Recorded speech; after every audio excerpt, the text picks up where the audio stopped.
What's up, Legion? It is I, Steve Zapf. We are here again with a weekly episode for I Still Call It a Lariat. Joining me this week, as always, with his Jesus light behind him, my boy Hound. How you doing, buddy? I'm doing well, man. And looking forward to chatting with you as always. Hello to the listeners. Hope you're doing fantastic. Guys, we got a lot of wrestling stuff to talk about there. Some really cool things happened. Real quick, though, let's get into our nonprofit organizations that we're supporting. We have Tap Cancer Out. It's a series of jiu-jitsu tournaments that help out with the varying cancer relief funds. We have Alex's Lemonade Stand, American Brain Tumor Association, Isabella Santos Foundation, the Little Pink Houses of Hope, Camp Sunshine, Christopher's Haven, the Sidney Kimmel Comprehensive Cancer Center at Johns Hopkins, CureCervicalCancer.org, First Descent, and Tom Coughlin's J Fund. The J Fund. Now then, guys, we are also going to promote the American Red Cross. They are helping out with the varying hurricane reliefs, most notably Hurricane Helene right now, but who knows what this upcoming Hurricane Milton is going to do. Guys, I will have all of the links in the description below, but please go help out. Everyone needs some help on this one. The hurricane destroyed so many places, and like places that don't normally get hit with these hurricanes. So please, if you can help out with either one of these organizations, they need as much help as possible. But with that said, let's talk some wrestling. Is that what we're here to do? I think that's what we're supposed to do. Maybe there's a vicious rumor. RASSLIN wrestling. Wrestling. All right, so I'm actually gonna start off with this upcoming week, and not the week we are reporting, but the upcoming week. We get the first time AEW and NXT are going head to head in a while. We get AEW's title Tuesday because AEW Dynamite is going to be on Tuesday because of the baseball playoffs. And NXT is going to be on their second show for the CW from St. Louis with Randy Orton on it. We're going to see how that plays off, which one feels like a bigger show right now. But I'm kind of excited to see the competition back a little bit. Absolutely. And I firmly believe NXT is going to outperform AEW, but I think AEW will receive a bump in numbers because you're going to have folks who are going to cycle back and forth who are in the mood for watching some wrestling that night, commercial break, what have you, and going back and forth. I think ultimately you may get a chance to have fans of either who are almost exclusive potentially bleed over to each other, and that can only help both products. I completely agree with that. I think competition is good for wrestling in general. Competition is I'm so glad that there's competition now. I lament our decades ago, not to age our old selves here, but how we talked, how there just was, we are getting there. We walked uphill both ways in the snow. I can say that too now because I have a kid who I can be like, man, you don't know what it's like. But it's a beautiful thing, and I know we're oftentimes pretty hard on AEW, but it's because we've discussed at length how much potential we see there. I say this all the time. It feels, and I know this almost sounds like an artsy version of saying this, but it feels like there's a renaissance of wrestling going on right now. We have, if you don't like one version of WWE, you literally have 3 different brands you can go to. You have Raw, you have SmackDown, you have NXT. You know, just about any wrestling that you want to find right now is a fingers tips away via the internet now. Like, you can watch Ring of Honor, you can watch AEW, you can watch TNA, you can watch Japanese wrestling. You can go online and find old wrestling if you want. And I love it. I love the fact that this is something that we are able to do because I love going back and watching old matches. I like finding out matches that I didn't know that I was going to be able to find out about. Like sometimes you find a match that you didn't know was on a card, and thank God it was there. Absolutely. I mean, again, aging ourselves here, but I remember tape trading. So, I do remember tape trading. And waiting for the dirt sheets. Tape trading is a real thing, kids. For those of you who don't know, there was a point where you had to have a little cassette thing that you put into what was known as a VCR. And I want you to understand how many copies of the Coliseum home video Ricky the Dragon Steamboat tape I went through in my life. You know how many times I had to rebuy that thing, and I had to find it every time. Gosh, those are such good memories. So speaking of the value of the competition, AEW gets its new television deal officially. And here we go. You get a little bit of view on that one. So this has a lot of what we were thinking it was going to have on there.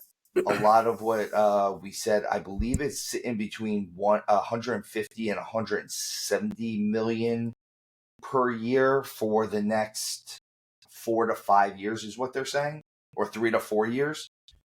And I know it says multi-year renewal. It doesn't really say on here how much or how long, but the one thing that it did say on there, which is what you and I have really speculated on, was the pay-per-views, and the pay-per-views going on to Max.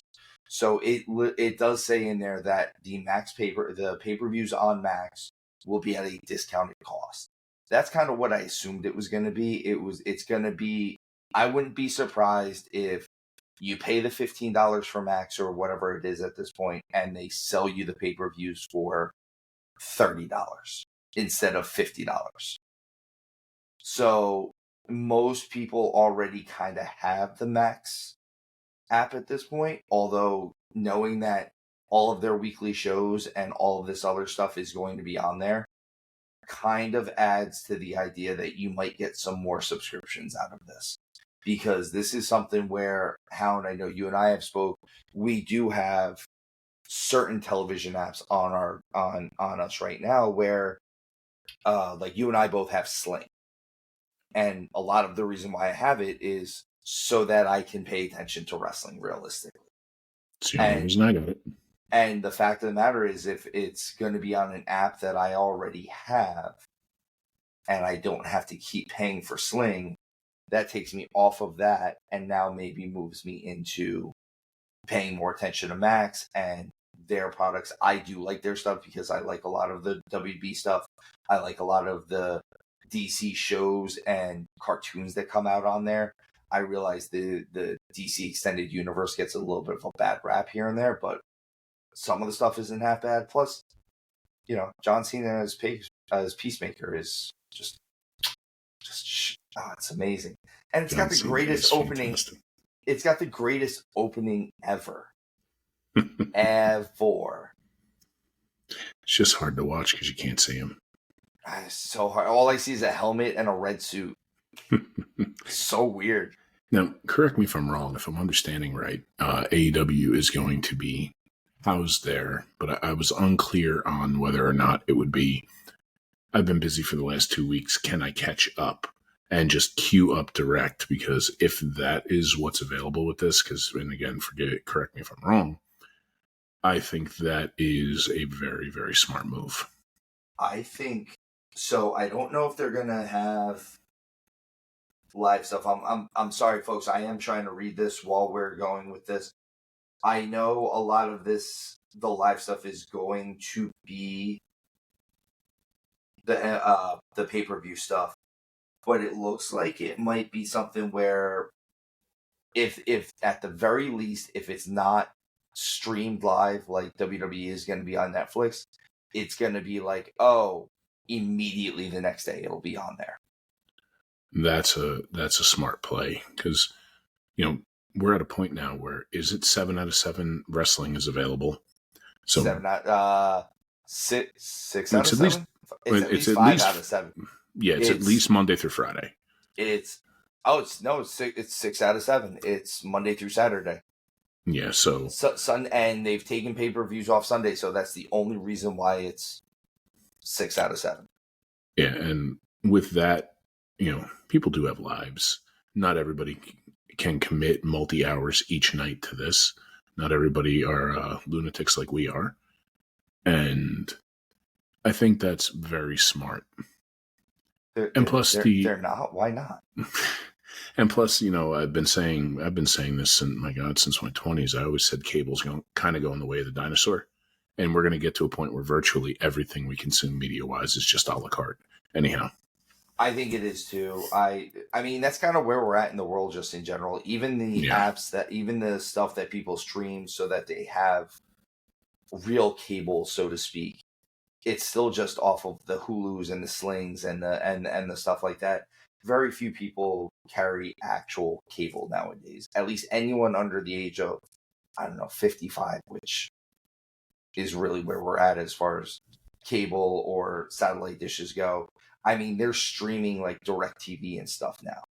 Yeah, I thought you were going to say you and I were at 55. Like, dude, don't hit the accelerator, man. We're getting there, but come on, I don't want to get there yet. Because we don't feel that. I feel like we're 72. My mind is 18. My actual age is almost 43. My body is dead. Yes. I'm actually surprised I'm on this show right now. Oh, man. All right, guys. But let's move on to some weekly stuff. We get the debut episode of NXT on the CW. And man, did this show look huge. Like, they sold out what looked to be like what was that? That had to be at least a 12 to 15,000 seat arena, right? Like, that's, I don't know an exact number on there, but that looked like they were sitting to that 10 to 15,000 point. Oh my gosh, it escapes me right now, but I'm very certain it was in the teens. I think they actually did say it was like 13 or something like that. Yeah, and I think it was like close to mid 13s. But either way, the show itself, and we were talking about this a little bit before we started recording, it didn't feel like this is the training ground and these are the folks who are going to go out there and make some mistakes as they're learning their craft, and we're getting to watch the maturation of people, which granted we are, but it's as if it finally truly planted a flag and is a viable third option, almost to the point where when inevitable draft season and stuff comes around, you might see folks drafted to NXT. I wouldn't mind that, honestly, especially some of the guys that you're not sure what they're doing things with. Mm-hmm. I would like to see that. Honestly, I miss NXT being a viable third option like it was a couple years ago. Like, up until kind of Vince took the reins away from Triple H a little bit, and the 2.0 thing. The original Black and Gold brand, man, I know you and I used to gush over it. That was where you found your love for Finn Balor. That was where you found your love for a lot of these guys. And I remember Kevin Owens debuting hot down there. And maybe I'm misremembering this correctly, but I think you and I were in the same room watching when Owens debuted and when he turned on Sammy, and we both were like, no, because it was such a big deal that Sammy finally won it. And for, granted, those two have been fighting each other for, God, 25 years now. Something like that. They since the womb. Yeah, basically. But they're not brothers, but they came out and they were like smacking each other's bassinets in the hospital. And some of my most favorite memories, wrestling-wise, have always included you, but have included us watching NXT stuff. I mean, outside of the gatherings for the pay-per-views at the time before they were PLEs at the Townhouse, and having our friends from TGI Fridays there, watching everybody's eyes tear up as Shawn Michaels said, I love you and I'm sorry, but I told you, man, next time I see you, that's how I'm saying goodbye to you. when we are in a room together, I'm going to say, I love you, I'm sorry, and super kick you. And that's it. That's how I'm saying goodbye. I'm not going to just say goodbye anymore. That's it. That's how we leave each other from now on. Oh my gosh! The only reason that didn't happen last time I saw you, you were getting married, and That's kind true. of had to be. I couldn't get my leg up that high that day. And I had to be tuxedo. Nice. Yeah, I had to be nice for a couple days. Oh man! So the show opened. This show actually opened with Shawn Michaels and Triple H coming out and doing a really cool little in-ring thing, but they debuted the new NXT heavyweight and the new NXT women's title belts, and I love these belts. There's not a whole lot of change to them. There's just enough, and they look like pro title belts. They look like they're in the big time now. The color scheme really helps with that because the NXT titles, I mean, even when they had that giant X, for the most part, they've always been minimalistic. And the black and chrome, black and silver, black and platinum, whatever the actual thing is there, lends itself to that. There's a reason why, chrome and black is so classic. And I think that's a very, very smart move. We talk a lot about title belts and stuff. And I'm a fan of very simple designs. Like my favorite design title of all time, we're going old school here, but it's a WCW TV title. And I do love that. It clean and classic. And that's kind of how they look. We don't need them all super modern. I don't need an eagle fighting a snake on top of a spinner and all this other stuff. Why not? I mean, look, how if they do you made expect it to sell it otherwise? You need to sell it, man. Although a different show, I do want that giant monstrosity for Saudi Arabia. I want a replica of that. It's a different show.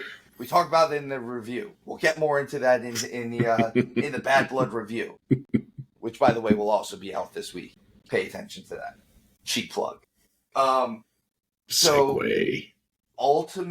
The opening match for the CW debut is going to be the challenger Giulia versus Roxanne Perez for the women's title. Like I said, being the first match on here, that's a statement. It is. This is one of those cards. This is one of those shows where you either want to be on first or last. You want that memory, and that's saying something for them. Julia's entrance I have written down here kind of reminds me a little bit of Ricochet's old WWE entrance. A little bit. Like it's got the weird lights and the silhouette. I will say this: the NXT crowd was hot that night. They were there, man, and good for them. Like it was Chicago. Chicago's a wrestling town. Like they showed up.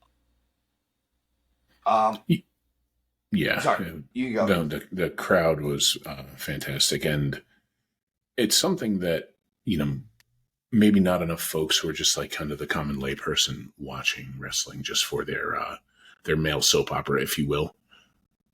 The amount of times that a crowd can change the way you see a match just because people are so hot for it. And we've all been in the crowd before, you and I, and and getting involved with that. And there's like a weird hive mind thing going on. It's a really cool thing. And to see the crowd, they were on the edge of their seats. They were excited for it. People were legitimately fooled at near falls. It was a cool thing to see.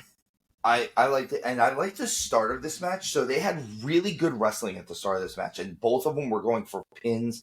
I liked that. Mm-hmm. My one knock on the beginning of the match is I thought the wrestling was good. I thought the striking was actually bad.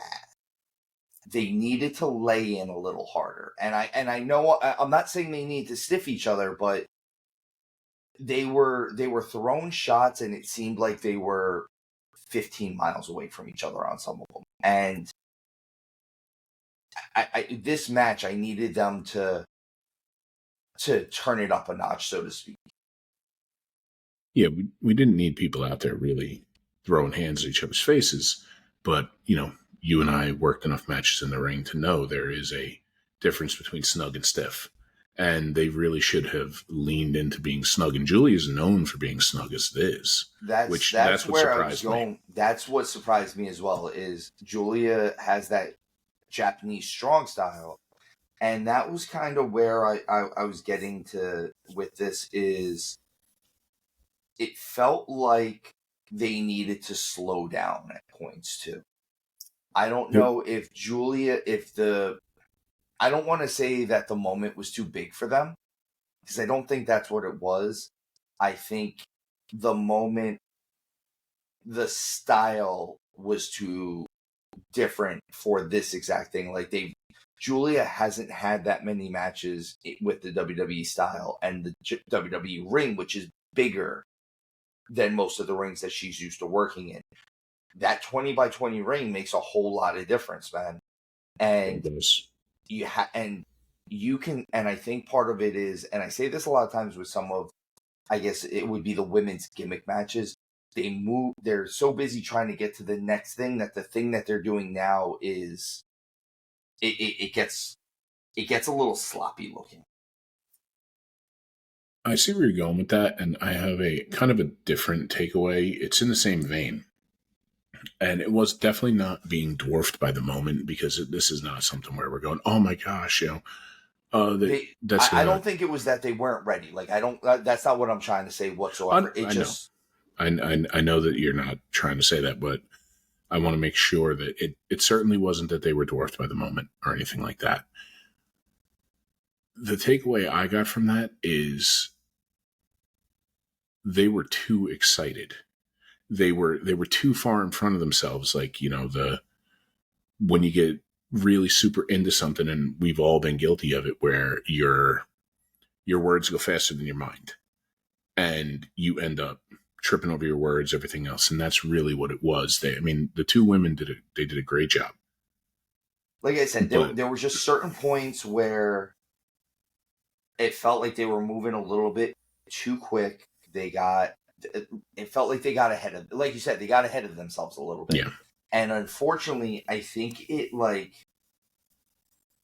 hurt the strong style aspect a little bit more than it hurt Roxanne. Roxanne's been in the system for a minute. She understands how to work the system a little bit more. I get that this was supposed to kind of be Giulia's coming out, regardless of what the ending was. I'm leaning a little bit more on the Roxanne side of things again. Like, this really made me, if I was someone who didn't have full faith in Roxanne, this match actually gave me more faith in Roxanne than I already had. Absolutely. And I wonder, and I don't know how true this is just pure speculation here, I wonder if part of that too is a bit of a language barrier while they're out there, and wondering if it was like everybody trying to be nice to each other. Oh, and we'll call this together, as opposed to letting Roxanne lead and call that match. Because in a scenario like that, while Giulia's every bit as talented between the ropes as Roxanne is, she's as talented as any other woman on the planet. But new system, bigger ring, first real showing. I mean, Chelsea Green, like, she had her match with her on NXT, but it's a different ball game here with the start of this. And I wonder if there was a little bit of a language barrier thing there too, like creating that. I could definitely see that. I could definitely see it being a language barrier. I could also see, and again, I don't want to be too hypercritical of this, because this was still good overall. Mm-hmm. But for the start of the show, the first match ever on your debut on a new network, you need it beyond good. You need this actually better than great. You almost need this to be pay-per-view quality, above pay-per-view quality at this point. Well, you can even simplify that down. Like, let's just talk like a letter grade, like back in school here. You needed them to come out and get an A+, and they finished with a B, borderline B+. I'll agree with that. And like I said, I don't hate this match. I just, again, I'm not doing my job if I don't nitpick this a little bit. We end this whole thing with a masked woman coming out and laying out Giulia and throwing her in. And the masked wrestler is Cora Jade, which she'll be here until she gets hurt again or needs some other form of plastic surgery. Well, I mean, I don't really have a feeling either way on the whole Cora Jade thing. The takeaway I have from all this, and this is something for the listeners to maybe comment on, I would love to see a conversation and for something for you to think on a little bit, because I think this is going to be something where initial answer and then letting it marinate possibly changes some opinions. So the reason why I was saying I think it's foolish not to put the title on Giulia at the start, it's not because you're killing momentum from this international star. You can't go wrong with Roxanne as your champ. You can't. But I don't think Giulia's ever going to be a Rhea, Becky, any of those caliber on the main roster where I think Roxanne will. And I think Roxanne has done all she can in NXT. And with the start of, basically let's just call it the start of something new here. I understand not putting the title on Giulia immediately like that. I understand the business aspect of it and all, but I wonder if this is going to lead to something where we're going to get a Hideo Itami situation out of Giulia. So I could absolutely see that. I could see that where she just kind of treads water down on NXT. Yep. Now I am going to throw this theory out for you. Yes, taking the title off Roxanne and maybe making Giulia the new face of the women's division. Or is this a case where, and I know this isn't always the case, but does maybe Roxanne want to stay down there in NXT for just a little while longer? Because you've got Stephanie Vaquer coming in and coming after your belt. And if you're someone on the Roxanne Perez level, you're that good. Because she is that good. Now, Stephanie Vaquer just had a hell of a match with Mercedes Moné. If I'm Roxanne Perez and I have the chance to work with her, especially you look at Roxanne, you look at the size of her, she's only a little thicker than Mercedes is realistically. She goes out there and says, I can do better. Do you have that mindset maybe? And I'm not saying that's what it is, but you have someone who just came off of such a hot series of news articles and matches, and everything about her debut was kind of either steeped in controversy or excitement. A little bit of both, realistically. Does she maybe want that match? Well, I'm pretty sure they announced already that Stephanie Vaquer was going after the winner. The winner of that. So that's what I'm saying is. So, well, at this point, and this is me just kind of fantasy booking this out, if, fine, Roxanne is staying down there, I was under, and that's the thing, I didn't think she was showing up on Raw or SmackDown immediately after. As most champions, when they're getting ready to move up, don't. They tend to hang around for one of the 2-3 weeks, promo, another win over somebody else, and then they lose as they're leaving town to the person that they'd already dropped the title to, kind of thing, and cementing it. So if you're going to do that, I think you also need to have Roxanne retain against Stephanie Vaquer and then start building 2 or 3-way between them for what are they still calling the PLE's takeovers for NXT? I think they have some of them have their own names. They're basically still just takeovers. And so maybe you're building to that. Now the question is, we're starting to head towards colder weather, which, I mean, at the rate time is going, it's October already, so basically Happy New Year at this point with how fast the fall goes.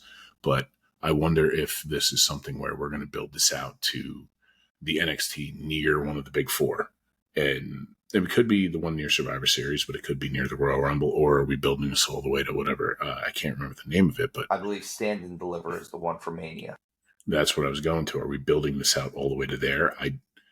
I don't think so, because I do think that Roxanne will be in the Women's Royal Rumble and will have a good showing. I could see that. But I definitely think so. But and again, all of this is just speculation, and none of this is even hearsay or conjecture on our part. We are just asking the questions. and then if that's the case, if you do make it to that 3-way, I do believe that's the spot where, I mean, it's Roxanne's definitely dropping the title, but then it's open for debate. Do you want to go Giulia or Stephanie Picker? Because and I think by that point, it's who's gotten hotter by that point, realistically. I mean, hopefully you get lucky and you get almost like a Punk Rollins Drew situation where no matter who you drop it to at that point, you're just right in money. That it's like the worst problem to have, right? So, but we end up getting Roxanne retaining the gold. She, with the help of Cora Jade, this is the return of Cora Jade. We move on to a really cool backstage exchange with CM Punk and Lexis King after Punk was talking with Ava. I really like this. I like the level of respect that Punk says he shows for Brian Pillman Sr. and Lexis King saying he wants to do it on his own. And I like Punk kind of being the guy to be like, hey, I'm not always the best person, so you have these two versions of you. The guy that's going to win at any cost, or the guy that's going to do it the right way. But you can't do both. I've never hidden the fact that I've never been the biggest Punk fan. By the way, this is not shocking because it's actually a weekly thing that we hear. Yeah. And I will it's say almost though, as surprising. It's almost as much of a surprise and a secret as the fact that I love SummerSlam. He's winning me over with his stuff down there with the young talent in NXT. It's something I never thought I would see out of him, because I really did think he was one of the guys in the back that was only out for himself, and maybe he was for a long time.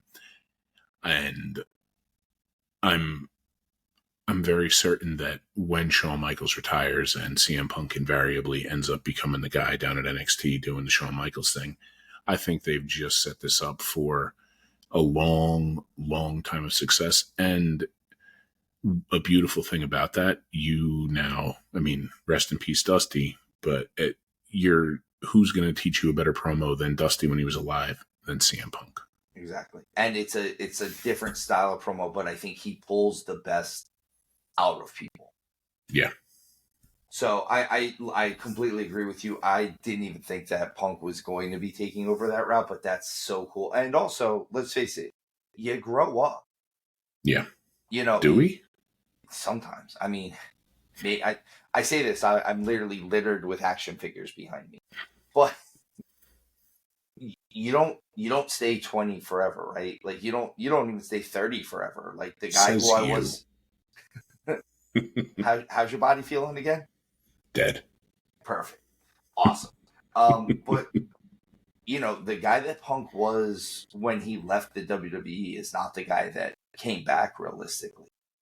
100%. He's definitely a matured guy. And he was definitely the guy in AEW. Well, here's the thing is, I think going to across the street, and I'm not saying this to bash AEW,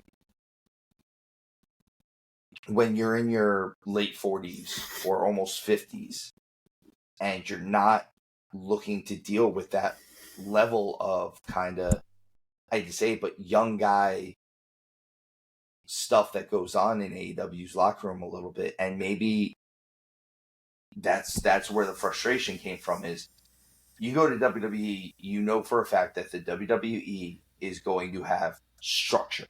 Everything is going to be structured. No, you're not going to find out that someone went off script unless it was necessary. What you expect is going to happen is what's going to happen in that match. You're not going to have someone before you go out there where they know you're at Gorilla, bash your name when they're not even supposed to have your name in your mouth. Yeah, and again, this is something we don't need to harp on here, but it's I'm just saying it's a level of professionalism. That's all the difference is. Punk is a different guy, and he's at a different level than he was even 10 years ago. And I think we're actually getting, dare I say, the best version of Punk that we've ever gotten. Yeah, he's winning me over. He's the guy who was always the fighter and now understands the big picture, so he understands what he's fighting for now. And I like that about him. We end up getting a video package that sets up the street fight, and then we get Wesley versus Zachary Wentz in the blow-off street fight for this feud that has been, in my opinion, pretty awesome. I like this. I like the brothers feud. I like this good friends, better enemies thing. And these two guys have brought it every time they go there. And I like the fact, and I know I said this last week, I like the fact that Wesley is the heel, but he's not afraid of Zachary Wentz. It's one of those, like, if he was afraid of Obafemi, I understand. But you're not afraid of your brother. He's not your big brother. He's just your brother. And in fact, I think it's always said that, like, Wesley is like the big brother. So, like, you got big brother syndrome. I'm not going to be afraid of my younger brother. So their feud has been fantastic, and we kind of referenced to the comparison I'm going to make to them. We've referenced these two earlier. Now, it's a different style and everything else, but it's another KO Sammy. I agree. Great friends, better enemies, and you can have it get to a point where the two of them do come back together, and you get the crowd who's super into it, and then the crowd being heartbroken when they turn on each other again. These two, and without just do even it over and over and over again, without even really meaning to, these two may have just tied themselves together for the next 20 years, and that's not a bad thing. It's definitely not a bad thing, because they are doing great business as far as I'm concerned. I have written here, this match had a hot shot start. I think this match needed a hot shot start. You don't even with street fights and things like that, you don't always need it. You could have the build up, like the ring announcer saying who it is, and you could have the stare down. I think this was one of those matches you didn't need a real entrance. I needed them to be ready to go at each other's throats the second they saw each other. And this was one of those situations, and they did it. I also thought this match I have written as the perfect combination of athletics and violence. They did some amazing stuff, and they did it in such a violent way. Yeah, and to harken back to what you were saying about the hotshot start, if the two of them were bigger dudes, if they were both the size of Obafemi, that's where street fight, you need the stare down, because it's the visual aspect of it more. These two are both, they're not little guys, but they're not giants. They're essentially cruiserweights. Yeah, so light heavyweights, whatever you want to call them. So let them immediately go after it, because depending on what the level of the feud is, like, there's a difference where, so like, if we were talking about like Punk and Drew, at this point, yes, if they're leading something, you can have a hotshot start, and it makes sense, even if Drew's the one running out after Punk or Punk's the one running out after Drew, to start it however it was, because of the level of that feud. And the fact that these two are both cruiserweights, light heavyweights, what have you, if they didn't do that, they would have done themselves a disservice, because you're going to wow the crowd, because those two they're freak athletes. They're so good. Yeah, and we keep saying Zachary Wentz has the coolest finisher in wrestling, as far as I'm concerned. That UFO cutter, he needs a title just because of that, realistically. Like, I'm excited that TNA pushes him even the amount that they do, because I love seeing that hold. That move. It's not a hold, it's a move. We ended up getting Wesley winning this, which also makes sense. This is kind of the blow off to this whole feud, and Wesley is the NXT guy. I get it. You want to give a little bit to TNA and a little bit to NXT. In this case, I feel like NXT had to win. 100%. Because if this was a TNA pay-per-view, Wentz has to win. Especially, I could have seen if this was a TNA pay-per-view and Wentz still had the X Division title, Wentz going over. You need your champion to win. You do, but it's one of those things too where in a big statement like this, while they are working hand in glove, you do still have to kind of look out for your own because that's what I mean. Since it was NXT, that's fine. But if it was over on TNA and he was still the X Division champion, I'm sorry, did I say NXT the first time? I meant if they were doing on TNA and he was the X Division champion, they would need to put Wentz over. I might have misspoke the first time. I'm sorry about that. Well, either way, and this is the thing. And back when I was wrestling, somebody said this to me. Like early on, you're sitting there and like, oh, well, why does he have to go over? Why can't I go over? Man, you look bad for 3 seconds. It's okay. It's okay to be on your back looking at the lights for 3 seconds. Especially if you're a heel, man. A good heel can lose almost every night and keep heat. I'm just saying, just for those wrestlers out there who are wondering, MJF can go out and lose every night. I'll tell you what. Go back and watch how often the Dudley Boys win. Go find out for me. Okay. You want a real time example? Dominic Mysterio. Guy never wins. Dominic Mysterio never wins. And you talk about nuclear. Is there a level past nuclear? Like gamma radiation heat. I love it. I love it so much.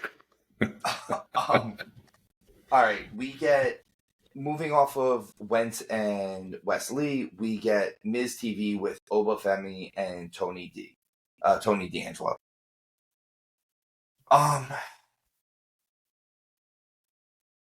I want to be nice to these guys, and I don't think this program is good for either guy. And I've heard someone say this, and it took someone else saying it and me watching Oba afterwards.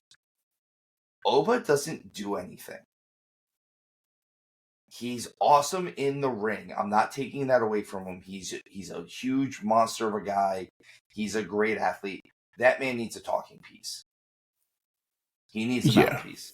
He absolutely needs a Heyman, because this whole idea that he's the ruler or whatever it is, whatever. I'm not going to rant too much about this, but he's uncomfortable on the mic. He had big, white, scared eyes while he was talking. You want to know what makes me not nervous about him? The fact that he had big, white, scared eyes. And the problem is because he was uncomfortable, Tony D'Angelo also looked uncomfortable. Oba is benefiting off of a lot of these guys who have really good character work. And I think that's where Tony D'Angelo is he's a good character. But even the stuff that they're making him do now makes him look weak as a character to make Oba look strong. And it's not working very well. And truthfully, Miz had to save this segment a few times. I think that's why they had Miz there. Because, Oba Femi is going to be somebody who, while he's probably never going to main event a WrestleMania, at some point he'll have a Braun Strowman-esque title run. Tony D'Angelo, I think he'll get stuck into the mid-card vortex eventually when he gets up there. But unless he switches his stuff up completely. Like, I could see him getting some type of new character, or them making this character more Scarface, more Pacino, more along that, more actual Godfather than cartoony Godfather. If they leaned into that, yes. And the whole thing that I'm getting from all this, and it's a different movie series, and we had the Rocky style promos. In a weird way, Oba is Ivan Drago, and we're leading up to this. I would not be surprised if we see Oba dropping this title to Tony D'Angelo, because Oba did just set the all-time record for the North American title. The North American title. And I wouldn't be surprised with that one either. Yeah, it might happen. And this could also just be a pairing of the two.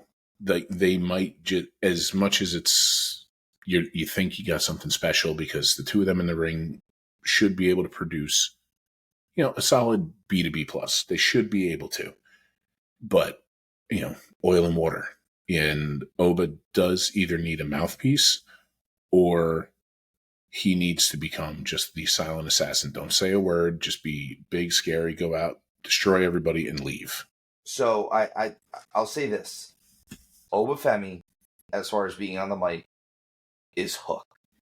I either need him to stop talking completely, or I need him to start talking so much that he loses the fear of talking. It's actually the same thing for both of them. It's funny because I have it written here for Hook later on, but like that's where I'm at. Is I either need him to stop talking, or I need him to start talking so much, like being on the mic every week, so that he figures out who in the hell he is. He might need. You almost need a Miz for an opponent, for someone like them. You need somebody who can, at any point, save the segment. Because say what you want about the Miz, I am a fan of the Miz, and I think his ability to speak and his ability to cut a promo is absolute top tier. He is, he might not be the absolute best in the world at it, but I challenge you to find me a bad Miz promo. I don't think you have one, especially in the last couple of years. 100%. He's leaned into it, and he's another one heading towards the twilight of his career. I agree. And it wouldn't be such a bad thing for, God, we could get Obafemi not doing like the Damien Mizdow thing, but if he came up with, and he was like by the side of the Miz, like learning tree kind of thing, sitting under a learning tree there, not the worst thing in the world for him. So you want him with Jericho. Got it. I don't want Jericho with Jericho. That's fair. All right, let's move on a little bit. We get a women's tag team match. It was Lola Vice and Jada Parker versus two members of Fatal Influence, JC Jane and Fallon Henley. It wasn't a bad match, but it's still kind of the popcorn match before the main event. And really the only point of this was to lead to this 6-woman tag match that you're going to get next week, where you get Bianca Belair and Jade Cargill along teaming up with the Women's North American Champion to go, Kehlani Jordan versus all three members of Fatal Influence, thus injecting even more star power into NXT next week. Yeah, look, it was a match. It was a simple match. That was the thing. It wasn't bad. It did its job. It got where it needed to do, and no one got hurt. So yeah, kudos to that. There's not much more, honestly, if it weren't for the fact that it led to the furthering of this storyline a little bit with Kehlani Jordan and Fatal Influence. It might have been a match that I might have fast forwarded normally because it didn't have any real outcome to it. I will say this: a match I didn't fast forward. Main event. The main event. For the NXT title, we get Trick Williams versus Ethan Page with CM Punk as the referee. It's like he was a hometown boy, man. Like, is he from Chicago? I don't even know anymore. I doubt it. He's clearly from Texas. Obviously. Possibly Pittsburgh.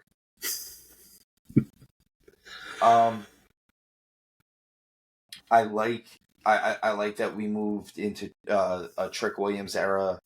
I think Trick is going to be a huge star, and I think he's the right face for them moving forward. I like that they're kind of leaving the window open for Punk to come down and wrestle for them now. With the GTS to Page at the end. See, the takeaway I got from the GTS to Page, and I remember when we were talking about leading into this, and I was very much on the idea of Ethan Page was keeping it because Trick was going up. I hadn't considered the flip side to that coin.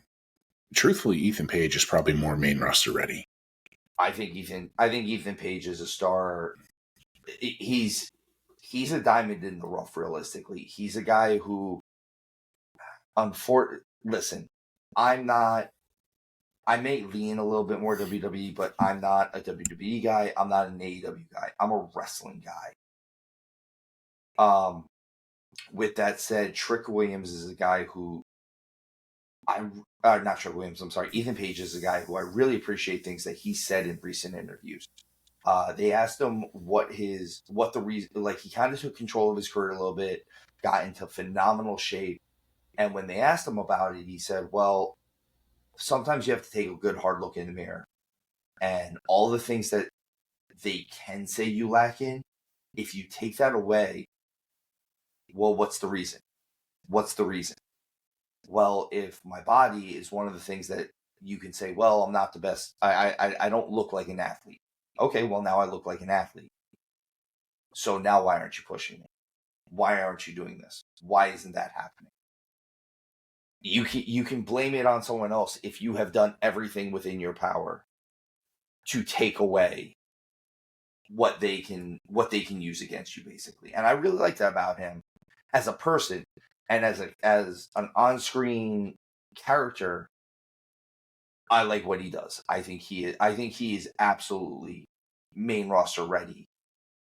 I wouldn't mind seeing an Ethan Page LA Knight war of words. And that was the takeaway, because it was something I hadn't even considered. Like I was saying before, I had not considered the fact that, yeah, Page is definitely at a point where you can put him on the main roster, and LA Knight is a perfect example for that, because you're going to have two people there with good personalities, the ability to work the crowd, and they'll get the job accomplished of everybody loving LA Knight and hating Ethan Page. They'll do their job properly. I was a big fan of this match. I thought Punk did a great job refereeing it, the whole nine. My only critique of the whole thing, I thought the finish looked weak. That was it, though. And if that's all I'm saying and that was literally just slightly out of position for that trick shot knee. That's the thing. And I think a lot of that is, I think Trick needs to be wrestling. Again, I think he needs to get his reps in. I think he's one of those guys that if they're going to pull away from the house shows, I think if they keep NXT house shows, I think it would be the best thing for Trick Williams.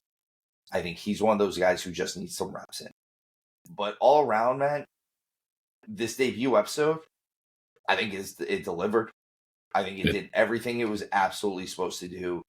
It made you interested. I'm interested to see where they go from here. I like the new logo. I like that everything looks more serious. Nothing about what they're doing right now insults our intelligence.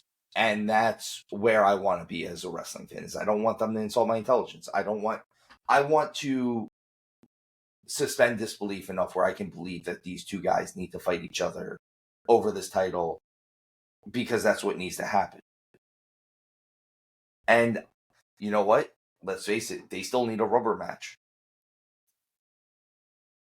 Yeah, they definitely do. I mean, you could argue that they don't, because Page won it after getting hit with a trick shot and falling onto somebody. But whoever they're going to put the title on going forward with that, whether it's Trick Williams, whether it's Ethan Page, you're not going to go wrong there, because Trick does need more reps.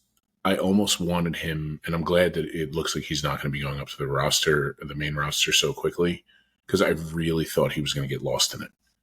And I thought it would have done him a disservice. I think right now he'd get lost in it. I think if you give Trick, because he's not an old dude by any means, if you give Trick 2 years realistically, I think, and you bring him up to the main roster, the idea of having him work with a guy like even like a Braun Breaker at that point isn't so far-fetched.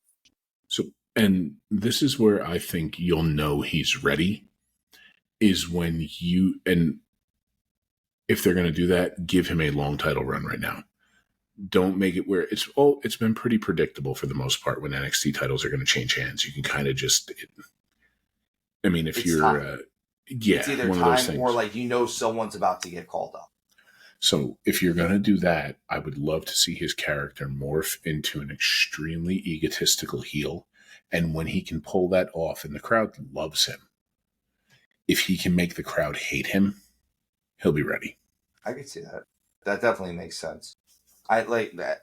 Look, I love him. And I think he has, I don't think he has a ceiling. So I think he has so much potential.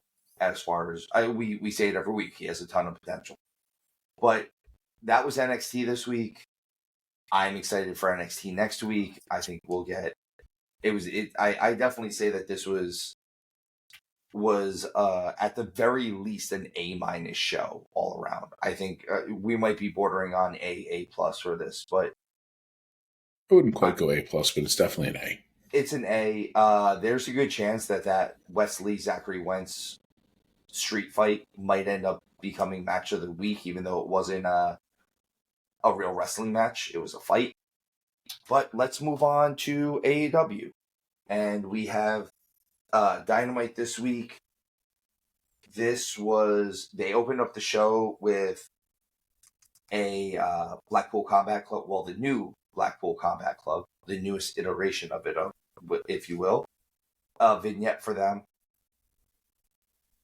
I thought this was one of those things, and you and I have talked about this before we came on. This really finally showcased these guys in the light that they probably should be showcased. So we both watched this again just before starting to record. And this, I thought, was the single, cinematically, the best looking vignette AEW has done to date. I absolutely agree with that. And the takeaway from it, and like we discussed, Pac is the newest member of the Blackpool Combat Club, so him just questioning where Wheeler Yuta's head at makes sense. He's there the least amount of time. Claudio leaning into I'm still the same guy, I'm still your boy, I'm still your bro, makes sense. Marina Shafir, at least she didn't speak English. And then Moxley, for the first time in a long time, he came off menacing. I agree. I think this came off exactly how it should have. And it was absolutely the best shot cinematic vignette that I've seen from AEW ever. If this is the route that we're going, and even if we have to maybe take some more stumbles, I'm excited about this. This makes me excited about what AEW is doing. And that's the biggest thing, is you want to find a way to be hopeful for the future. And for a while there, it felt like, AEW was just constantly shooting himself in the foot. And sometimes you gotta, what's that saying? You gotta break some eggs to make an omelet. Well, maybe we're starting to see that get to the other side. And another big takeaway from this, and we had touched on, I don't know if it was the previous episode or the one before, what's going on with Yuta. They're positioning Yuta to be a big deal. And his in-ring work is stellar. His facial expressions are stellar. He needs some cleaning up on the mic. But again, that comes with reps. But I think he needs a different tone on the mic. I don't know if he needs to learn how to yell or maybe almost like whisper. I don't know. It's something about the cadence of his voice, unfortunately. And I'm not because even what he says when it comes across, I don't know how else to describe it other than his voice sounds like he should be doing computer work, not wrestling in a ring. Looks like he should be producing this show right now. Like he should be doing the edits when we're done. Yeah. And you know what I'm saying? And I hate saying it like that, but because he's so good in the ring and like you said, his facial expressions, he makes me believe this stuff. He can always get a little bit bigger. That's such a nitpick, but I don't care that much about that stuff. I care more about how his voice sounds, that cadence of his voice. If he could either get it to the point where maybe he yells so he gets a little bass, a little Barry White in him, or he takes it way down and he gets the Jake the Snake Roberts whisper, maybe. I think that might be where he needs to live in the world. I understand what you're saying there. And this will be my only counterpoint. The scariest man basically ever to walk the planet had a voice that you were not scared of. And that's Mike Tyson. That's fair. Yeah, but Mike Tyson was Mike Tyson. And that's like saying Brock Lesnar's voice isn't scary. Yeah, but the rest of Brock Lesnar is completely scary. And Yuta maybe spending time in what I hope they're going to do with him, with Mox, with Bryan Danielson, because that's two very, very solid people to learn from on the mic. Again, I challenge you to really find poor Danielson or Moxley promos.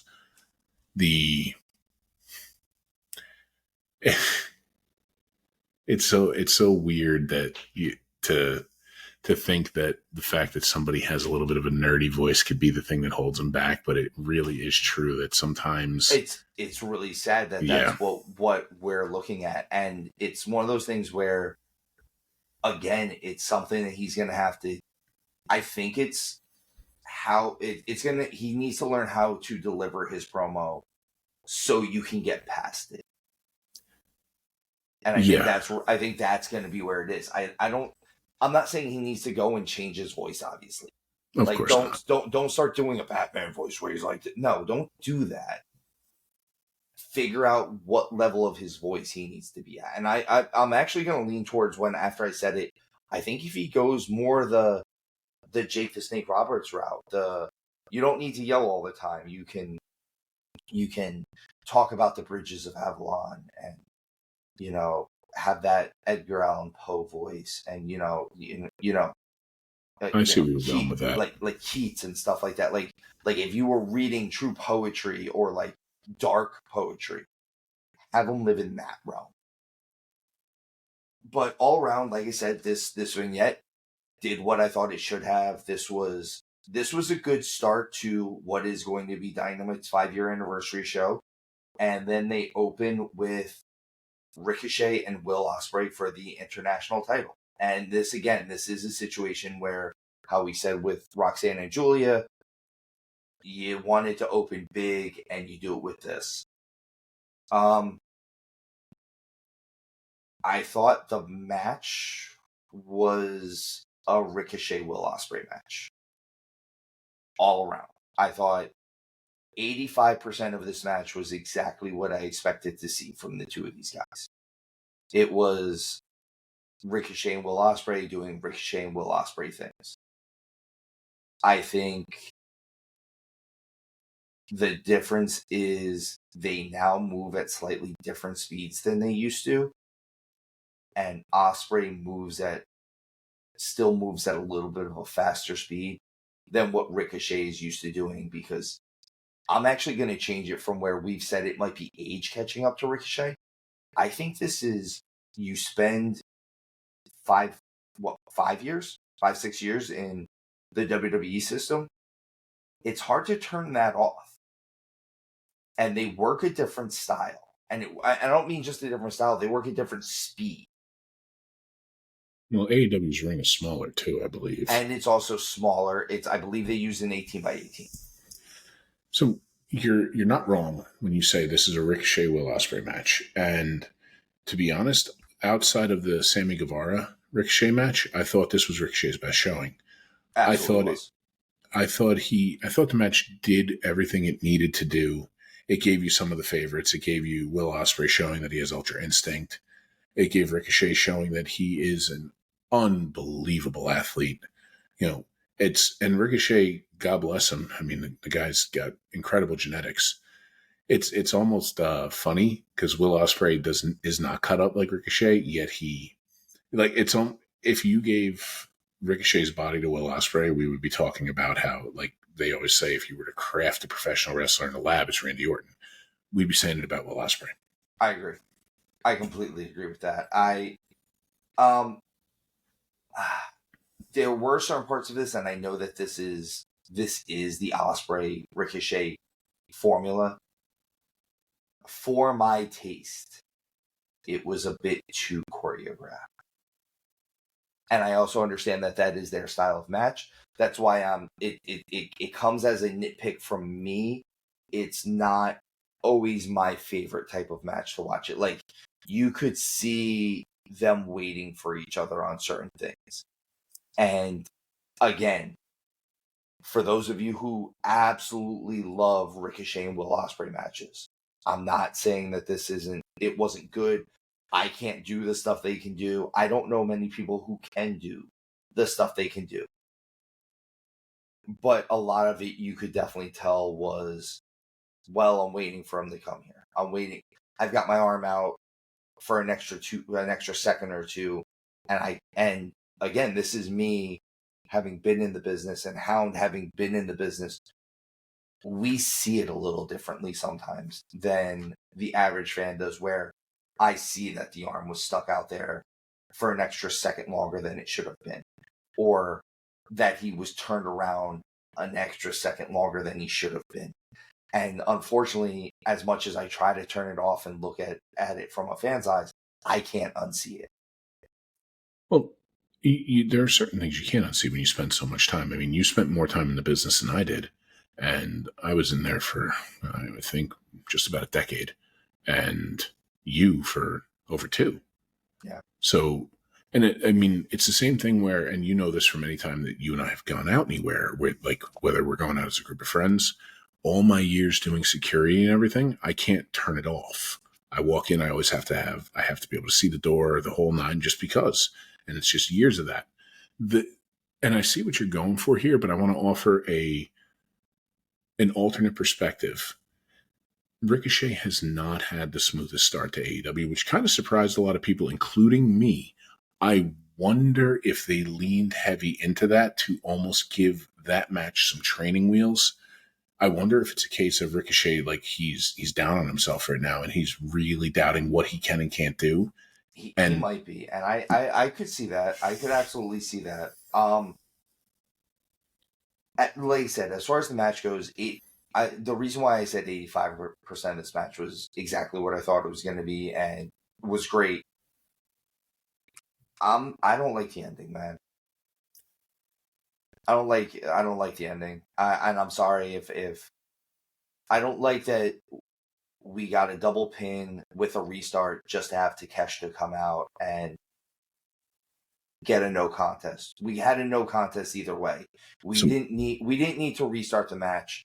I know I've used this term before, and I know people are gonna maybe say that I sound too much like another certain old school wrestling podcast host, but it was a hat on a hat, man.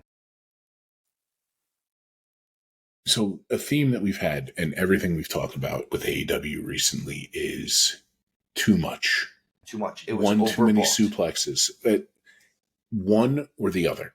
And it was fine. I would have been okay with the fact that the two of them gave all they had and both of their shoulders were down. I would have been okay with the fact that, we're interjecting Takeshita into this now when he got involved, because, I mean, I'm all for Takeshita being in anything. I really thought it was going to be more like Takeshita Okada, but that's the thing that's the other thing is everybody wants Takeshita Okada, and there's only so many times you can go against the grain. And the fact of the matter is the fact that we keep presenting Takeshita. It's one thing to present Takeshita as the guy who doesn't like Will Ospreay. That's fine. He cannot like. He can be the guy that I don't like Will Ospreay. It doesn't matter if we're on the same side of the fence. I still don't like him. He can always be that guy. The fans want to cheer Takeshita. They want to. And him going against Okada is a better opportunity. Again, this match was, like I said, it was just overbooked. You did too much at the end, and it gives people like you and me too much time to dissect and again, that might be one of those things where if this match didn't end the way it did with that double finish, I might not have looked at this match for the rest of the stuff that I found to nitpick about. Once you find one thing, sometimes you go back and you find other things. Yeah, and for anybody out there listening, it may seem like we're constantly harping on AEW, and like I said earlier, it's not because it's like, here's another time we're having to watch Tony Khan's show. It's because there is so much goddamn potential there. There's so much potential. There's so much talent. I mean, for crying out loud, I'm going to name 5 people there And you tell me that we're not talking 5 of the top in the world. Will Ospreay, Pac, Claudio Castagnoli, Kenny Omega when he's back. And truth be told, at that point, I would Takeshita. You tell me that those 5 are not in conversation when they're going on at all times to be considered as among the best performers on the planet. Come on now. I'm gonna take all those names you said, and I'm gonna raise you an MJF. Yeah, I can't believe I even forgot him. Listen, I think MJF is the best talent they have there, so it's almost not even fair. It's almost not even fair to compare him. He's levels above. He's on a different level than almost everyone in wrestling right now, realistically. It's gonna. I'm sure some people won't agree with this, but the only other 2 people I would say that you could put, like, say MJF is standing shoulder to shoulder with, and it's Roman and Cody. Yeah, I agree. That's exactly what I was thinking. But like I said, the match did what I would have liked I would have liked to have had the double pin finish for this, and maybe just had that match. Maybe get a rematch for them at Wrestle Dream rather than the 3-way match now that we're now getting with Ricochet, Will Ospreay, and Takeshita. But there'll be no Jamokin. Yeah. I don't know. There might be some. I actually, you know what? No. Ospreay and Takeshita don't tend to do too much Jamokin, so we'll see. We get TV time with the Learning Tree. This was a big setup for basically Jericho and Mark Briscoe to go at it for the Ring of Honor title again. Jericho threw some heavy words around about Jay Briscoe in this. And I mean, I'm sure this was something that was talked about beforehand, but I feel like Jay Briscoe is one of those people now in wrestling that if you say his name, there better be some goddamn reverence on it. Yeah. So I was kind of late to the party with the Briscoe brothers. And I will say, and rest in peace, Jay Briscoe. He became one of my all-time favorite characters because he's just not too goddamn far off from being any of us idiots turned up to 11. They've said it all the time. The Briscoe brothers were the Briscoe brothers. Who they were in the ring were really who they were. And like the reason why they would have to have Jay and Mark have feuds is because they were really brothers from Sandy Fork, Delaware, who grew up on a chicken farm or whatever and wanted to beat the crap out of each other sometimes. So anybody listening, if you want to have a treat, go back and search up like old Briscoe Brothers promos. And Steve, I know you'll remember this one. Do you remember the one where Jay Briscoe stole his dad's shoes and the cigar, and the dad came out in the underwear and chased him around? Yeah, and by the way, Papa Briscoe is jacked. Papa Briscoe's the man. Oh my god! There's a real good chance Briscoes pulled switchblades on each other. like there's a good chance that like if we were at the Briscoe's house and Papa Briscoe came out, he might smack you on the back of the head, and you weren't his kid. And I'm doing not a goddamn thing about it. It doesn't matter that I dwarfed him because at that point, it was not a joke. If you go watch their old promos, how many did we watch? It's hunting season for the Young Bucks, and 900 AKs are in the back of their beat up Ford jalopy. Listen, it's cosmetically pleasing. He's going to chew in his face. It is a tragedy that we never got to see the Briscoes versus FTR on the main event of an AEW pay-per-view. It's a true tragedy because they could have carried the tag team world realistically. That was FTR and the Briscoes are Midnight Rock and Roll. They are Steiner's Road Warriors. They are all of those guys. They are the Horsemen versus, whoever at that point. They're those guys. We can even go generations up. They're Dudley's versus Edge and Christian. They're Dudley's versus the Hardys in their prime. Yeah. They're absolutely those guys. They were so special, and it was, thank God Jay's daughter survived that car accident. But it was one of those things where it broke my heart to hear that he had passed away. And again, rest in peace, Jay Briscoe. It's so sad. And again, rest in peace, Jay Briscoe. You are sorely missed. And I love that anybody you hear talk about him, like you said, put some damn reverence on his name. Listen to anybody from any promotion who speaks about him. As much as Jay Briscoe was Jay Briscoe, in the locker room, he was loved by all. He absolutely was. But like also, he might not be a guy that you try. I fear no man God ever created other than Jacob Fatu. And that list only has one person on it now because unfortunately Jay Briscoe passed. Yeah, I don't know if I wouldn't start a fight with Jay Briscoe. I don't know if I want to start a fight with Mark Briscoe either, though. I didn't feel comfortable. Even if I could take Mark Briscoe, I don't know what it would entail, and I'm not ready to go down that road. Look, I will tell you, anytime I have to go into Delaware, I'm uncomfortable because I know they're there. Or at least. Yeah, right? Oh, man. All right. Let's move on a little bit. We get Hangman Page versus Juice Robinson. Hangman pretty much eliminates the entirety of the Bang Bang Gang in this match until Switchblade Jay White returns and kind of evens the odds and puts Hangman through a table and does all types of stuff. I do like Jay White. I like him a lot, and I don't know what it is, but I don't know. Is it just me, man? Like, please tell me this. Does he look smaller in AEW than he did in New Japan? Like, and I've been thinking it for a year. Like, he was always in shape, but like, I don't know. Like, he's got like Paul Orndorff arm. Sorry to put it like that, but like his arms don't look like if you look at him front ways, he looks like he's a cut up dude, and then when you look at him from the side, his arm looks like it has definition, but it looks like it doesn't have enough size for the rest of what his body is. So I see what you're saying there, and if you could go back, and it's really hard, like if you took a side-by-side comparison from the time in New Japan to the time in AEW, the guys in New Japan were a little bit smaller.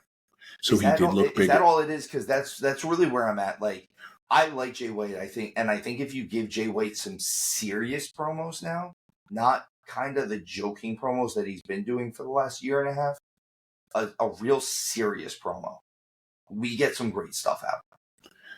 Yeah, and so to finish off on your initial thought, Jay White, when he was in New Japan, he was always in incredible shape. I mean, any of us would kill to have a body like that, but he was a little puffier. That's all it was. So he was shredded with a tiny, tiny bit of fat. Now, dude has, like a swimmer's body.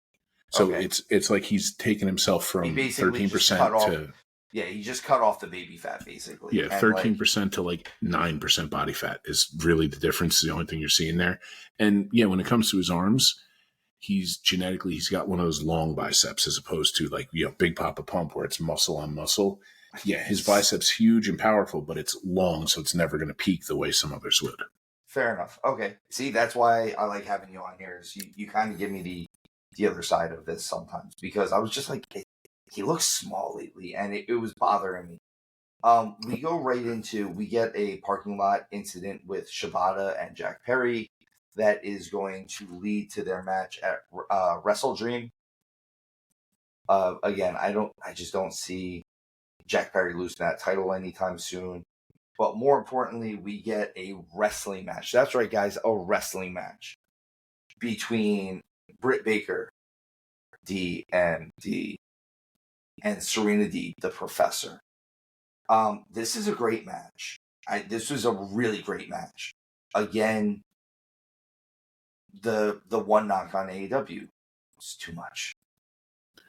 I would have just had this finish be with Britt going over strong. You're in Pittsburgh, her hometown. She's over huge.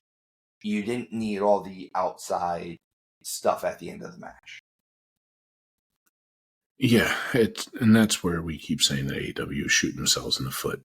You you took something that it's back to the arm being out just a bit too long, anything like that. You took something where on its face, you were like, all right. And then you gave us more and more time to put it under a microscope, because instead of cool, and then letting the ring announcers or whoever are cutting to the next backstage promo and everything else while they shuffle the talent out and get ready to move the next talent in, you gave it the whole thing just too much time. Too much. And here's where I will give the defense of AEW for this. I know it sounds like we're just chopping them down, so I'm going to defend them a little bit. I understand what they're actually trying to do here. They're trying to give everyone more for their money. They're trying to give everyone more bang for their buck. So, yes, I get that. Here is my counter for myself in this case. Hound, you and I we grew up during the Attitude Era, if you will, the Monday Night Wars. The NWO, who was the main foil to fight against the NWO? Sting, right? Yeah. Sting didn't talk for a year. Over a year. He did gestures. He lived in a world of less is more. That's where I'm at. Sometimes less is more. And as much as you're trying to give us more bang for the buck, sometimes less is more. So this is where, and I see where you're going with that, and I agree. Maybe I'm wrong here, and maybe me saying this out loud will spark a different chain of thought in my head. But a critique I've had the whole time, and it's very rare that I'm critiquing AEW's in-ring stuff. It's usually me critiquing a promo, a booking, or like the way they book. So, and the biggest critique I've had since my first time on this show was Tony Khan wants to be everybody's friend and not their boss. And I think he's almost like, oh no, we'll get you on here too. No, we'll get you on here too. And no, at some point you have to be like, no, this is what I'm doing, and put your foot down. And if people don't like it, go the hell home. Like, as much as I want the best for you, I'm your boss. And ultimately, as me wanting the best for you is a distant second from me wanting the best for AEW. Because the best for AEW is the best for you. I hate to say it like that, but at the end of the day, what is best for the company is best for the individual. Yeah, Triple H always said it best. What's best for business? We get a little bit of backstage with Mariah and Willow Nightingale. This keeps leading towards what I feel like is going to be them at Wrestle Dream, even though we'll get a little bit more into that during the Collision stuff. And we get Private Party versus the Iron Savages, which again is leading towards Private Party challenging the Young Bucks for the tag team titles. I like the idea that it looks like Stokely Hathaway is eyeing up Private Party. I think Private Party kind of has a little bit more of a heel demeanor in them than what they've been being portrayed as lately. I think they're natural heels, and I think they kind of have this look about this way about them that people want to boo them. Well, I mean, they're supposed to be party jerk-offs, pardon my French, but like that's exactly all my years in security. They're the guys when I walked in, I was like, an hour, I'm throwing them out. They're diet street profits. Yeah. Unfortunately. And I know you said that to me before we recorded, is that like they're constantly compared to the street profits, but that's what they are. They're the street profits where instead of going to the club, they went to a house party. Basically. Yeah, I mean, a private party. Yeah, a private party, but not a good private. Like, it wasn't a private party. Like, hey, like you're VIP. Like, no, like you're in the backyard with a keg. Don't be smirched with the most fun times of my life. Huge news. we get the debut of Shelton Benjamin. I am excited about this. If the Hurt Syndicate, I believe is what they've got trademarked, comes around, awesome. My only thing is, and I know I keep saying this, Shelton Benjamin, who is like 100 pounds lighter than Bobby Lashley. Okay, he's a little less than that. But he's a solid 40 or 50 pounds lighter than Lashley is, and he towers over almost the entirety of AEW talent. That's my only problem with bringing in some of these big stars is you're gonna expose the fact that Darby Allin is 3'2".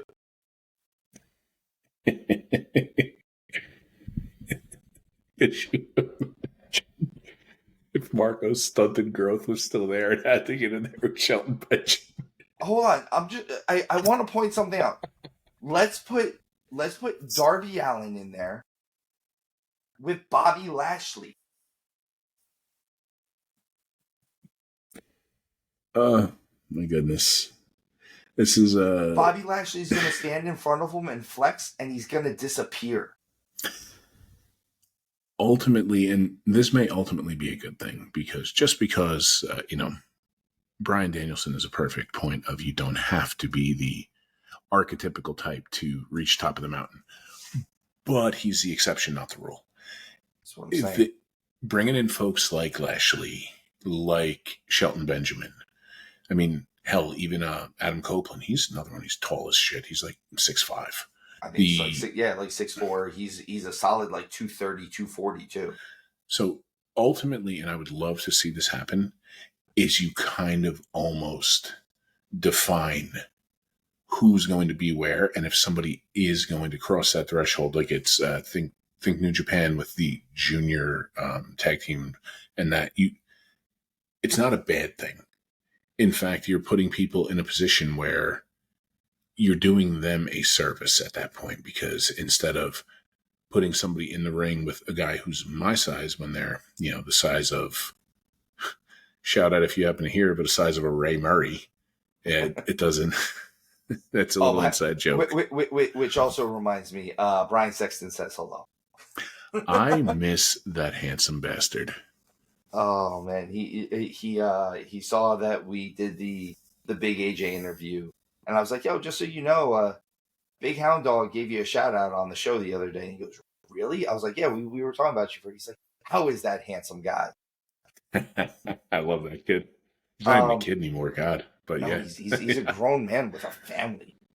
How dare he? How dare he? Oh man! All right, so let's get to the main event of this show, though. Again, the main event.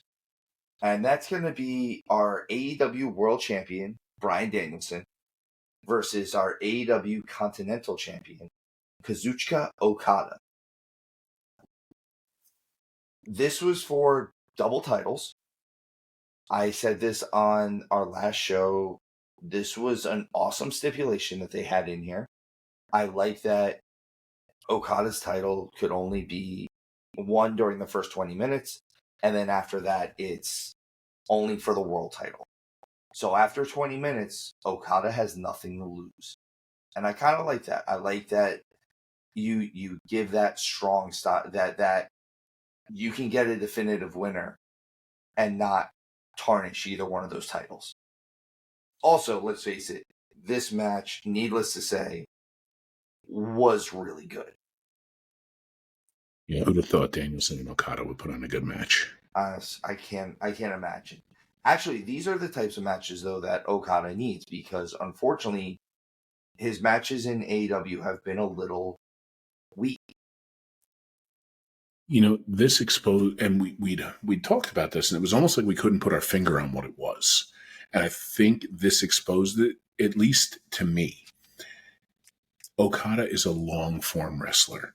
He absolutely is. If he's going to come out there and you're going to have him in a 5-6 minute thing, you have to have whoever he's out there with jump on him immediately for 30 to 90 seconds of heat, and then have Okada put it away. I agree. Because anybody who's listening, it may not be your cup of tea, But if you want to just be amazed with athleticism, go watch the trilogy of him and Omega and how hard and how hard they go for the length of time they go and how athletic it is. A lot of folks haven't, unless they're a New Japan fan, they haven't seen just how special Okada is. And the thing is, like, you wouldn't think it looking at him, but dude's special. He absolutely is. And this was finally one of those cases in AEW that we got to see how special he was. A lot of so the match itself was good. We get Claudio and Pac coming down to and Mox coming down to take out Danielson. Wheeler comes out with the hammer, tries to save him. This sets up a tag team match between Bryan Danielson and Wheeler Yuta versus Claudio and Pac next week. I don't want to say the writing's on the wall, but this, because I don't think that they're going to go this route, but this reeks of Wheeler double-crossing Bryan Danielson. Or if it's not a real double-cross, him walking away from him. I see where you're going with there. And yeah, it could very well be the most obvious thing in the world, where it turns out he was never really feeling conflicted about everything. And this was to weaken Danielson even further for the dastardly plan to come true. If they're going to do the Wheeler Yuta walks away, I hope it's after Danielson and Yuta pick up the win. And I would like it to be something where have Danielson be the one who gets the pin. And like right as the 3 is counted, Yuta rolls out, he powders, and he leaves. Something like that. Like, or if you do have Yuta be the one who gets the pinfall, which I believe you have to have the champ get the pinfall in that scenario. But if you're going to have Yuta do it, same thing. As soon as it's done, boom, and gone. I mean, yeah, like I said, I just want to see what we're doing with Yuta at this point. And I think once we figure out, or once they show us what they're going to do with Yuta, I think that kind of gives us a better idea of the direction they can take this obvious push that they're trying to give him right now. But that was AEW Dynamite's 5-year anniversary. I thought it was a good show. Again, I give this a B+. I am hopeful. It does seem like AEW has, I don't want to say turned a corner, because their wrestling product was never bad. The decisions behind their wrestling product was what everything we questioned. And it seems like they're starting to, I guess the best comparison for if somebody listening is not a big AEW fan, compare Vince WWE to Triple H WWE. Exactly. And if they're going to kind of leave that in the past, we can almost excuse 5 years is not long to be a company. It really isn't. It's really not. They're still going to have growing pains. 100% they're going to have growing pains. They're going to have missteps, the whole nine. But I believe that at least they're falling forward, if you will. It seems like they're starting to fall forward. I can see that, and I think they're getting some stuff that's really going in their favor. Let's move on to Collision this week. Honestly, there's not a lot of stuff that we need to cover as far as Collision goes. We had Darby Allin versus Johnny TV, otherwise known as John Morrison match. Truthfully, the match itself is good. My notes on this are Tony Schiavone is still the worst. I knew it was coming. Screw that guy. Sorry. I had to work that in subterfuge. You got me to snort. I knew it was coming, and I was not expecting. This match. Oh, good Lord, I love it. Oh, also this was just a chance for us to get Brody King to accept Darby Allin's open challenge for Wrestle Dream. So we're gonna get Darby versus Brody King again. The only thing about this is Darby's never actually pinned Brody King. It gives a little bit of a twist to it, but it's a match that we've seen quite a few times. But let's see where they go from it. So the Grizzled Young Vets versus the Outrunners. I don't have any actual notes for this match. My notes are they advertised what was going on during the show while they were in picture-in-picture with a commercial. It was a definite continuity error. Guys. I actually don't have any problems with your booking during the majority of this show. I have a problem with your business plan here. That one didn't fall forward so much. No, that just fell down a trapdoor straight into this. This was the pit that like Luke fell into at Jabba's hut. Oh my god. We get your girl Willow, and truthfully, this would have been a match that I fast forwarded through, but it does move forward a little bit of the women's title picture between her and Mariah May, and it's going to get us Willow versus Britt Baker on during Title Tuesday, and the winner of that gets Mariah May. I don't know if there's a world where it shouldn't be Willow at this point. There's been so much more history there, unless you're just trying to have the most amount of star talent there, in which case it's going to be Britt Baker. But this match in general, first of all, it's her and Trish Adora. My first question was who. Secondly, she has a baby face. She's a baby face, but she has a stripper gimmick. Let me get some of this out real quick. And it's a face match. All around, this has the writing of the wall of something that I'm going to fast forward through. I'm not going to lie, guys. Hound didn't fast forward through it because it was Willow Nightingale. How dare you? Telling the truth again. It is true. It is true. Listen, I'm working on Big AJ introducing you. Yeah, that'll. I planted that seed. Don't worry. I'll be able to show how I'm smooth like sandpaper. Jagged rock. Yeah, Jagged rock. Smooth like a plane crash. I'll beat the paramedics by 45 minutes. We get some more storyline between about Wheeler Yuta. I agreed with you. I think if we're gonna make Wheeler Yuta a monster type scenario, it needs to be that like he walks in and just locks in submissions out of nowhere. Like it needs to be an immediate submission or something along those lines. It needs to be like he walks in, drop kicks the knee immediately, and hits the cattle mutilation instantaneously. Yeah, I've been referencing that for Hook for a while, but yeah, right now with what they're doing with Yuta, because he isn't a bigger guy, He's not. And they're having him overpower bigger guys, and it's just not. It doesn't do it for you. Can't have him overpower guys that are twice his size. It doesn't work. To go along with that, we get Hook on the mic about whoever attacked Taz. I know I said it before about Oba. Please stop Hook from talking ever, or have him talk a lot more, because he needs to talk. He either needs to talk more to figure out what he's doing wrong, or he needs to not talk at all. The only thing against Hook, and it's the fact that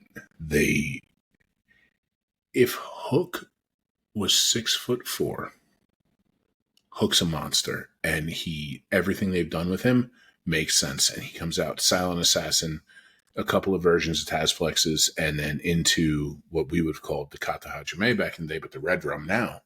And the Taz mission, well, the Kasha Hashmasha Mashame. We need to jump for, brother. But Jesus Christ. When your thighs are the size of humans, you don't need the other guy to jump. And this is I don't know if we've referenced it on here, but Tazisms are some of Steve and my favorite things of all time. He's got something up his sleeve, but he has no shirt on, so he has no sleeves. Or my favorite of all time, what's in the box? It's a giraffe with his head tucked between his legs. I love Taz lines. Oh, you know man. what? Here's a possible solution. Honestly, get Taz off the commentary so much and have him be Hook's mouthpiece. I wouldn't be surprised if that's what happens after Taz gets done with his surgery that he's having. He is having actual knee surgery. So the only other storyline movement we really got during this was Chris Statlander seems to be getting set up against Mercedes Moné. I am excited about this, almost less for the Mercedes match and more for seeing Statlander, who is kind of an intimidating athlete, versus Camille, because we're going to get that. And I'd like to see the woman bull match type of thing. Like, you get it with, like, we've gotten it with, like, the Bobby Lashley's and the Brock Lesnar's before. This is kind of like that. Like, you have two just freakishly strong people going at it, and I'm kind of excited to see that. Yeah, I believe if Camille lets Statlander guide her through this, I think you're going to set something up special there, and it'll be something where when people review it, they'll be pleasantly surprised with the in-ring product there. I absolutely think so, and I think Statlander's someone special. I really do. I think she's a special talent. I like that she comes up with her little catchphrases, like something different every week, just to see it. It was Saturday night. This one was Born Again Kristen. I like that. I like stuff like that. And we close out the show with House of Black versus Top Flight versus Private Party, and the winner of that gets the number one contender spot to go against the Young Bucks at Wrestle Dream. Private Party obviously took over this one, or took the win on this one. They have been setting this up for the last couple of weeks, where Private Party is getting a bigger push.